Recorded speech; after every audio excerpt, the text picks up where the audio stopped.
9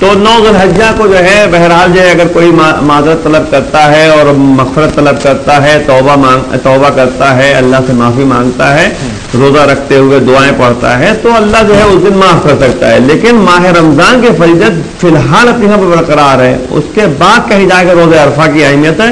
ورنہ جو ہے روایت یہی کہتی ہے کہ اگر کوئی ماہ رمضان میں نہیں بخشا گیا تو پھر کوئی ایسا دن نہیں ہے جس میں بخشا جائے، کیونکہ یہ مہینہ وہ مہینہ ہے جس میں شیطان بالکل غل و زنجیر میں جکڑ دیا گیا ہے. یعنی اس شعبان خطبہ شعبانیہ میں نبی فرما رہے ہیں کہ شیطان اس مہینے میں مغلول ہے، یعنی اس کو غل و زنجیر میں جکڑ دیا گیا ہے. اب جو ہے اللہ کی بارگاہ میں دعا مانگو کہ وہ تم پر مسلط نہ ہونے پائے، یہاں تک نبی فرما رہے ہیں، یعنی اس طریقے سے. اور پھر جو ہے فضیلت میں ایک بات ہم آپ کے سامنے نقل کر سکتے ہیں کہ یہ جو ہے مہینہ جو ہے اللہ کا مہینہ ہے، شہر اللہ ہے، اور اللہ کے نزدیک افضل الشہور ہے. افضل الشہور کا مطلب ہوتا ہے کہ تمام مہینوں میں سب سے زیادہ اس کو فضیلت حاصل ہے. جتنی فضیلت اس مہینوں کا حاصل ہے وہ 11 مہینے میں کسی دن کی فضیلت حاصل نہیں ہے. پھر جی ہاں بالکل بالکل افضل الشہور کہا گیا اس کو.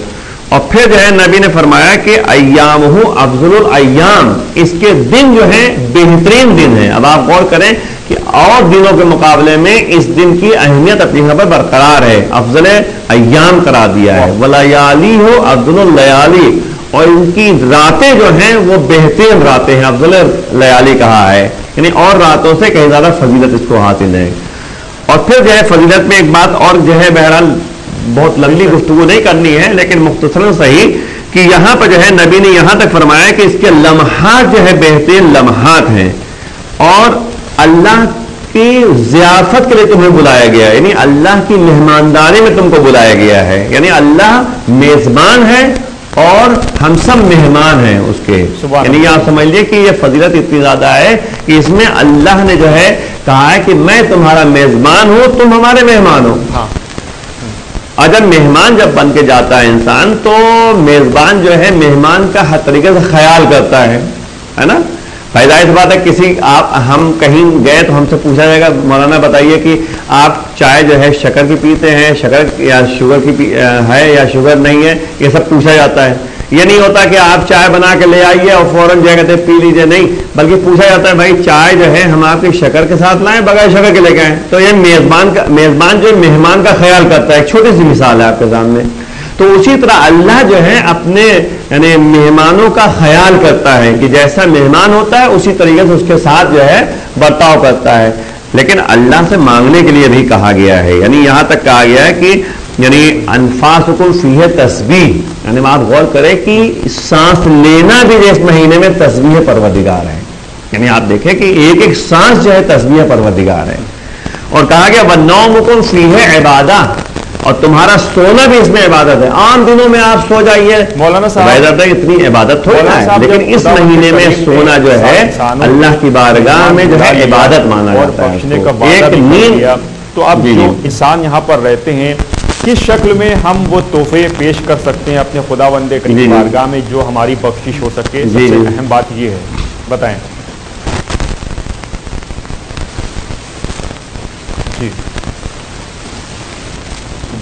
جی سب سے اہم بات دیکھیں توبہ کے کچھ شرائط ہیں، یعنی استغفار کے کچھ شرائط ہیں.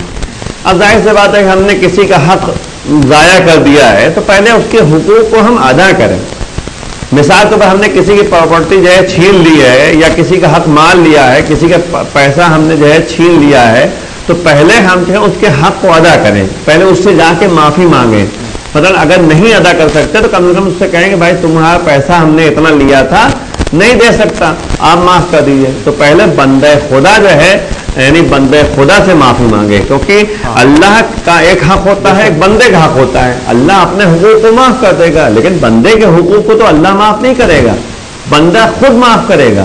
مثال طور پر جو ہے جیسے عام طور پہ ہمارے سماج میں یہ پایا جاتا ہے کہ بھائی جو ہے بہن کا حق ادا نہیں کرتا پراپرٹی میں، مثلاً ایک چھوٹی سی مثال ہے جو عام طور پہ رواج چلا ہوا ہے. تو ہم پہلے جو ہے بہن کا حق ادا کریں گے تب ہماری نمازیں قبول ہوں گی، تب جو ہے اس میں جب نماز پڑھیں گے تو اللہ کی بارگاہ میں توبہ قبول ہوگی ہماری، ہے نا. تو پہلے ہم حقوق الناس کو ادا کریں. اگر کسی کو ہم نے اذیت پہنچائی، ہمارا کسی کو ہماری زبان سے اذیت پہنچ گیا، تو پہلے اس سے معافی مانگنے کے بھائی تمہیں میں نے اذیت دی تھی، مجھے معاف کر دو، تمہیں دل آزاری ہوئی تھی، تو اللہ معاف کرے گا۔ استغفار کرنے سے پہلے ضرورت اس بات ہے حقوق الناس کی رعایت کی جائے، حقوق الناس کو ادا کیا جائے۔ لیکن اگر کسی کا حق میرے اوپر ہے، ہم نے غصب کر لیا، تو یقیناً مجھے لگتا ہے کہ وہ عبادتیں قبول نہیں ہوں گی۔ اس لیے بہتر یہ کہ حقوق اللہ کے ساتھ ساتھ حقوق الناس کا بھی خیال انتہائی اہم ضروری ہو جاتا ہے۔ جی بالکل، بہت ضروری ہے۔ جی تو حقوق الناس کا جو ہے لحاظ کرنا بہرحال ضروری ہے۔ اب دیکھیں مسئلہ کیا ہے، اسی کہتے خطبہ شعبانیہ میں نبی نے فرمایا کہ صلہ رحم کرو، صلو ارحامکم، یعنی اپنے جو ہے رشتہ داروں کے ساتھ صلہ رحم کرو، کیونکہ صلہ رحم جو ہے ایک اہم شے ہے اور واجب شے ہے۔ بہت سے ایسے مطلب کہ مراحل ہوتے ہیں کہ ماں باپ کا خیال نہیں کیا جاتا، ماں باپ کا کہنا نہیں مانا جاتا، رشتہ داروں کا خیال نہیں کیا جاتا، رشتہ دار بیچارے جو ہے یعنی فقیر ہیں، مسکین ہیں، نادار ہیں، ہم اس کا خیال نہیں کر رہے ہیں، ہے نا۔ تو اس لیے سب سے پہلے جو ہے ہم یعنی خاندان کا خیال کریں، خاندان والوں کا جو ہے حق ادا کریں۔ یا خمس ہے مثلا، تو خمس بھی جو ہے یہ بھی حقوق العباد بھی ہے، حقوق الناس بھی ہے، حقوق اللہ بھی ہے۔ بھائی خمس جو ہے ہمیں ادا کرنا ہے، تو اس میں دو حصے ہوتے ہیں، ایک سہم سادات ہے، ایک سہم امام ہے۔ چلیے ایک امام کا حق ہو گیا، لیکن سہم سادات جو ہے یہ بندگان خدا کا حق ہے، مسکین کا ہے، یتیم کا ہے، بیواؤں کا ہے، تو ہمیں اس کا خیال کرنا پڑے گا۔ ظاہر سی بات ہے حقوق الناس کا خیال کرنا ہے، تب کہیں جا کے جو ہے ہماری توبہ قبول ہوگی، ہمارا جو ہے دیکھیے استغفار جو ہے اللہ کی بارگاہ میں قابل قبول ہوگا۔ اور اسی لیے جو ہے آپ دیکھیے اس میں دعا جو ہے مستجاب ہے، دعا قابل قبول ہے۔ اللہ نے بھائی رسول نے کہہ دیا کہ دعا اس میں دعاکم فیہ مستجاب، اس مہینے میں تمہاری دعا مستجاب ہے، اللہ قبول کرے گا۔ وہ اللہ قرآن میں بھی کہہ رہا ہے ادعونی استجب لکم، تو دعا مانگو صحیح، میں تمہیں جواب دوں گا، میں تمہاری دعا قبول کروں گا۔ لیکن یہاں لگ جاتا ہے، لیکن اگر آپ دعائے کمیل میں دیکھیے مولا کائنات جو ہے بارگاہ معبود میں کیا کہہ رہے ہیں، اللہم اغفر لی الذنوب التی تحبس الدعاء۔ آپ دیکھیں پروردگار جو ہے ہمارے گناہوں کو معاف کرتے ہیں، ایسے گناہوں کو معاف کرتے ہیں جن گناہوں کی وجہ سے دعائیں ہماری محبوب ہو جاتی ہیں، قبول نہیں ہوتی۔ تو اس کا مطلب کیا ہوا کہ ہم گناہوں سے پہلے پرہیز کریں گے تب دعا ہماری قبول ہوگی اللہ کی بارگاہ میں۔ پہلے ہم کو یہ دیکھنا ہوگا کہ ہم اپنے پڑوسیوں کا خیال کر رہے ہیں، اپنے خاندان والوں کا خیال کر رہے ہیں، اپنے محلے والوں کا خیال کر رہے ہیں، اپنی انسانیت کے لیے میں کیا کر رہا ہوں، اس کے بعد ہی میں یہ دعویٰ کر سکتا ہوں کہ میری دعا قبول ہوگی کہ نہیں۔ ہاں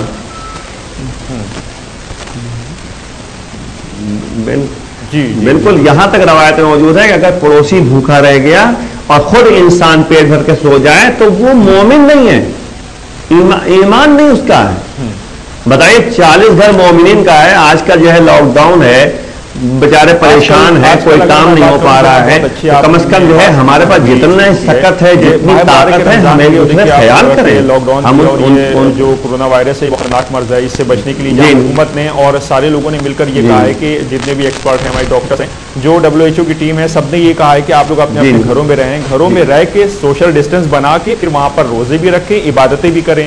ساتھ میں ایک اور اہم بات ہے کہ ہمارے وہ بہت سے غریب پریوار ہیں کہ جن کے لیے کھانے کو نہیں ہے، تو جن کو اللہ نے نوازا ہے، بہت سارے مومنین ہیں، تو ہم یہ گزارش کرنا چاہتے ہیں کہ کم سے کم آپ اپنے غریبوں کی مدد کریے۔ اللہ اسی بہانے دیکھ رہا ہے کہ آپ غریبوں کی مدد کر رہے ہیں، وہ یقیناً مسبب الاسباب ہے، آپ کو وہ بخش دے گا، آپ کی ساری دعائیں قبول کرے گا۔ یہ ایسا موقع ہے کہ جہاں پہ ہمیں ہر انسان کو دیکھنا ہوگا اپنے آس پڑوس میں، اپنے معاشرے میں کہ کہاں پہ ضرورت مند ہیں، لیکن اس میں یہ نہ ہو کہ ہندو ہے کہ مسلمان، اگر ہمارا ہندو بھائی بھی ہے تو اس کی بھی ہم مدد کریں۔ اس وقت پورا دیش پریشان ہے، اس لیے ہم چاہیں گے تھوڑا سا اس پہ بھی آپ روشنی ڈالیں۔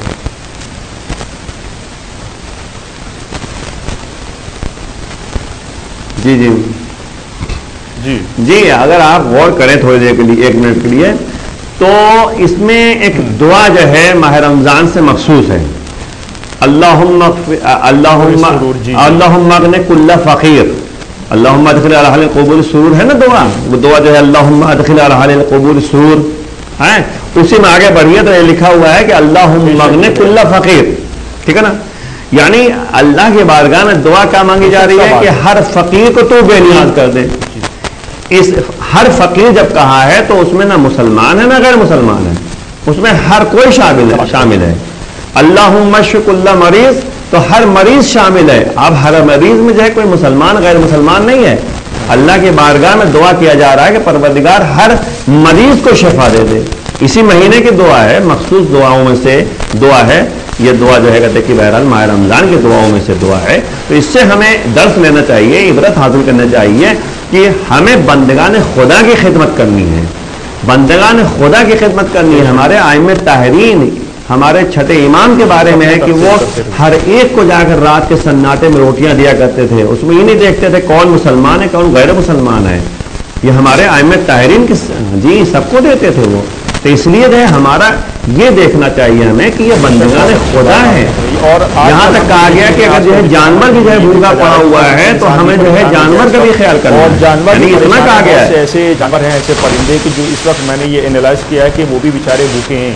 تو تھوڑا سا ہمیں یہ بھی دیکھنا ہوگا کہ جو ہے کچھ تھوڑا سا حصہ ہم ان کی بھی مدد کریں, کیونکہ وہ منہ سے کہہ نہیں پا رہے ہیں لیکن وہ پریشان ہیں اس لیے کہ وہ کھانے کو ٹھیک سے مل نہیں رہا ہے. تو اگر ہم سب انسان ہیں, کیونکہ ظاہر سی بات ہے ہم سب ہیں اور ہم سب غریبوں کی مدد بھی کرتے ہیں, تو اسی طرح جانوروں کو بھی تھوڑا سا دھیان دینے کی ضرورت ہے اس وقت. جی جی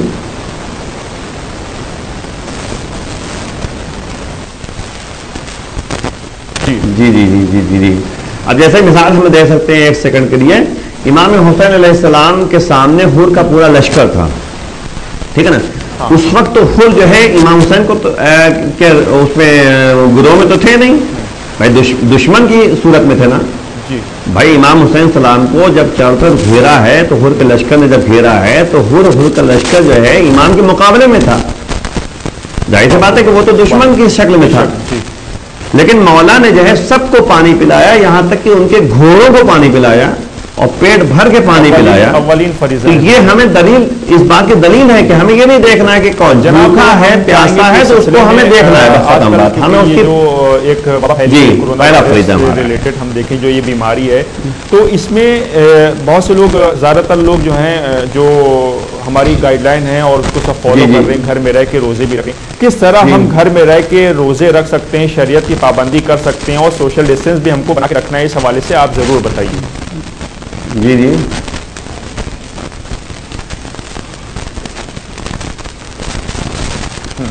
جی جی دیکھیں سب سے اہم مسئلہ یہ ہے کہ یہ وبا یہ نہیں دیکھ رہی ہے, یہ بیماری یہ نہیں دیکھ رہی ہے کون سا مذہب ہے. یہ بیماری ہر ایک کے لیے ہے, یعنی یہ اس کو جو ہے وائرس پھیلنا ہے پھیلے گا, لیکن اب ہمیں احتیاط کرنا ہے, ہمیں بچنا ہے. اب ہمیں جب بچنا ہے تو ہمیں جو گائیڈنس یعنی ہمیں جو بتایا گیا ہے, جو ہمیں یعنی نردیش دیا گیا ہے, ہمیں جو کہتے ہیں کہ ہدایت دی گئی ہے, اس پر ہمیں عمل کرنا چاہیے.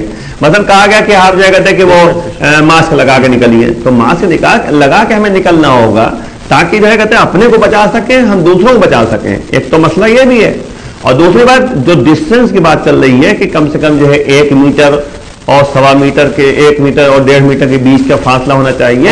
کم از کم جو ہے گھروں میں بھی جو ہے تھوڑا سا ہم فاصلہ رکھیں تاکہ جو ہے کہتے ہیں کہ ہم اپنے کو بھی بچائیں, اپنے گھر والوں کو بچائیں, دونوں کا مسئلہ ہے. اور یہاں تک کہ نماز جماعت کی بات ہے تو بہرحال جماعت میں ڈسٹنس نہیں ہو سکتی, تو اس لیے نماز جماعت بالکل نہیں پڑھنی چاہیے. جیسا کہ ہمارے آیات اعظام بزرگان نے, علماء نے جو ہے ہمیں بتایا ہے کہ اپنے گھروں میں رہ کر آپ نمازیں پڑھیے, عبادت کیجیے. اور لاک ڈاؤن جو ہے ایک ہمارے لیے نعمت ہے پروردگار کی طرف سے, ایک لحاظ سے اگر دیکھا جائے تو ظاہر بات ہے کہ ہم جو ہے گھر میں رہ رہے ہیں تو قرآن کی تلاوت کریں, دعائیں پڑھیں. اور یہاں تک کہ جو ہے کہتے کہ کہا گیا ہے کہ وہ صحیفہ سجادیہ کی 7ویں نمبر کی دعا پڑھیے جو ہمارے اس وائرس سے بچنے کا جو ہے اور بیماری سے بچنے کے لیے اور پریشانی سے بچنے کے لیے بہترین ذریعہ ہے. اللہ کی بارگاہ میں ہم ہاتھوں کو بلند کر کے دعا مانگیں. آپ اور بتائیں کہ کون سی دعا ہے اور کون سے چیپٹر نمبر پہ ملے گی وہ, تاکہ وہ لوگ بھی اس سے استفادہ کریں جو اس وقت آپ کو سن رہے ہیں. جی جی ہاں جی جی جی جی آپ صحیفہ سجادیہ جو کتاب ہے مولا امام سید سجاد علیہ السلام کی دعاؤں کا مجموعہ ہے, کیونکہ یہ سید سجاد علیہ السلام نے دعاؤں کے ذریعے یعنی احکام الہیہ کو بیان کیا ہے. تو انہی دعاؤں میں سے جو ہے 7ویں نمبر کی دعا ہے صحیفہ سجادیہ کی, 7ویں نمبر کی دعا ہے. صحیفہ سجادیہ جو کتاب ہے اس کو آپ اٹھا کے دیکھیں تو 7ویں نمبر پہ دعا ہے, وہ پڑھیں, ٹھیک ہے نا. اور مفاتح الجنان میں بھی جو ہے دعا موجود ہے, آپ مفاتح الجنان میں جو ہے دیکھیے تو یہ دعا موجود ہے. آپ جو ہے یعنی ظاہر آپ تو کہتے ہیں نیٹ کا زمانہ آ گیا ہے، موبائل میں جو ہے محفات الجنان جو ہے ڈاؤن لوڈ کیجیے، اس میں باقاعدہ جو ہے آپ جو ہے ادعیہ جو چیپٹر اوپر ہے تو اس کو کھولیں گے، ادعیہ یعنی دعاؤں کا چیپٹر، اس کو کھولیں گے تو اس میں جو ہے یا عمل لا تحل جو وہ جو ہے یعنی دعا میں موجود ہے، آپ اس کو پڑھ سکتے ہیں۔ تو بہرحال یہ کہتے ہیں کہ وقت نہیں ہے کہ ہم پوری دعا جو ہے آپ کے سامنے پیش کر سکیں، لیکن بہرحال جو ہے میں آپ کو بتانا چاہ رہا ہوں کہ ماہ رمضان میں بہترین موقع ہے اللہ کی بارگاہ میں یعنی دعا کرنے کا، اور پھر بارگاہ معبود میں ان بیماریوں سے بچنے کا بہترین موقع ہے۔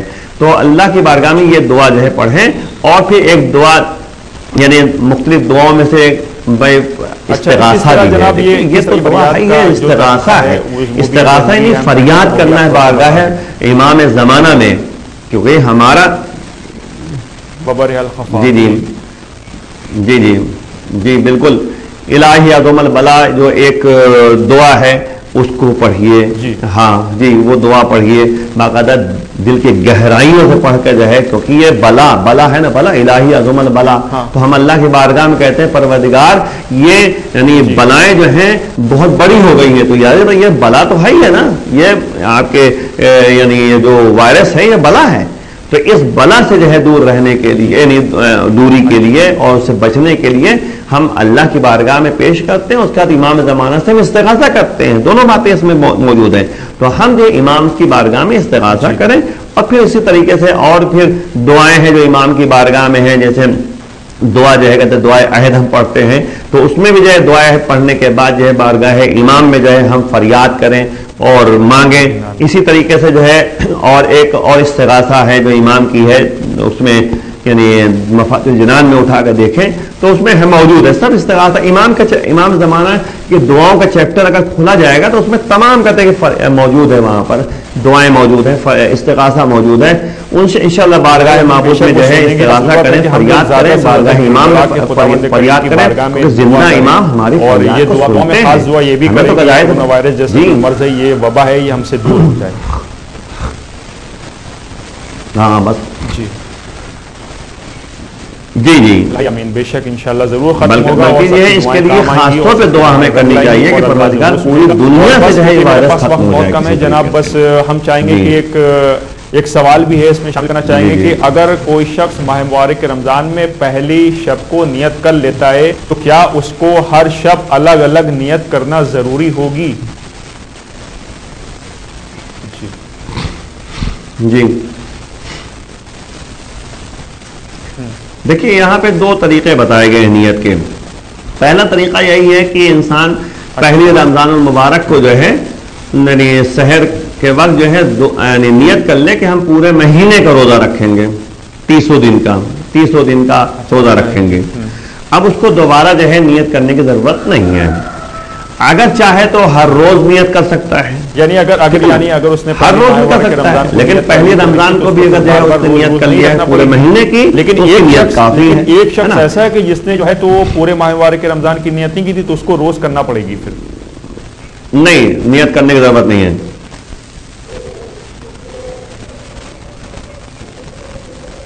ہاں وہ روز کرے، مطلب کہ کرے کہ آج کا روزہ رکھوں گا، اس طریقے سے کرے۔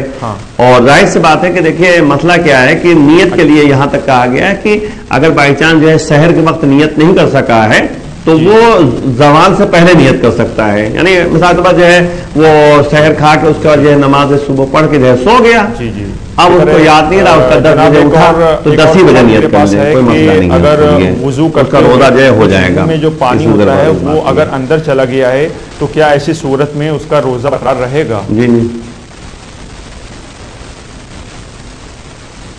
اچھا دیکھیں مسئلہ کیا ہے کہ ہمارے پاس جو ہے دو طریقے ہیں۔ ایک دفعہ انسان جو ہے کہتے کہ وضو کرتا ہے، عام طور پہ جو ہے یعنی بظاہر پر وضو میں جو ہے مستحب کام ہے، ہاتھ کو دھونا ہے، کلی کرنا ہے، تو اگر نیت یہ ہو انسان کی کہ میں وضو کر رہا ہوں بائی چانس اور کلی کر رہا ہے، اور کلی کرتے میں جو ہے اگر بائی چانس، دیکھیں بائی چانس کی بات ہو رہی ہے، اتفاق کی بات ہو رہی ہے، جان بوجھ کے نہیں، ہاں جان بوجھ کے نہیں ہے، جان بوجھ کے اگر ذرا سے بھی اگر ایک قطرہ بھی چلا جائے گا تو روزہ باطل ہو جائے گا۔ بائی چانس کی بات ہو رہی ہے، کلی ہم کر رہے ہیں اور بائی چانس اتفاق سے جو ہے وہ پانی حلق میں چلا گیا تو روزہ صحیح ہے اس کا، لیکن وضو کر رہا ہے تب کی بات ہو رہی ہے، تو اس لیے جو ہے وضو کی نیت سے اگر اسے کلی کیا اس نے تو اگر وہ جو ہے کہتے ہیں کہ پانی جو ہے بائی چانس چلا گیا ہے تو کوئی مسئلہ نہیں ہے، کوئی حرج نہیں ہے، روزہ صحیح ہے اس کا۔ اور ویسے بھی جو ہے عام طور پہ یہ ہوتا ہے کہ انسان جو ہے کہتے ہیں کہ وضو کر رہا ہے تو وضو میں جو ہے کوئی دقت نہیں۔ جی ہاں جناب، بہت بہت آپ کا شکریہ، آپ نے اپنا قیمتی وقت دیا، شکریہ۔ تو یہ تو تھے حجت الاسلام والمسلمین علی جناب مولانا سید ممتاز جعفر صاحب اللہ، جو اس وقت پروگرام بہار رمضان کے حوالے سے یہاں پر گفتگو کر رہے تھے۔ اب اپنے میزبان سید رضوان رضا نقوی اور ہماری حسینی چینل کی پوری ٹیم کو دیے اجازت، اس امید کے ساتھ کہ آپ سے ہماری ملاقات پھر ہوگی ایک نئے پروگرام کے ساتھ۔ آپ دیکھتے رہیے حسینی چینل۔ خدا حافظ، السلام علیکم ورحمۃ اللہ وبرکاتہ، فی امان اللہ۔